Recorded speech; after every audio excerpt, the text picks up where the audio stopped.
Hello everyone, friends! Today on the channel, I'll show you how to download and install Python on Windows. So there are two options. Manual method, open any browser and type Python download. Click the first link, hit download, open the folder, and click install Python.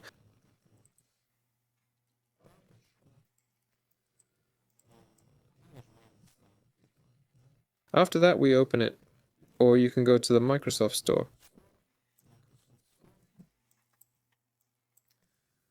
Type Python here. Oops, well, it found it anyway. Choose the version you need. Could be 3.12, 3.13. So the latest version is 3.13 and you click get, then it installs and you can use it. That's it. This was Edward. See you all later.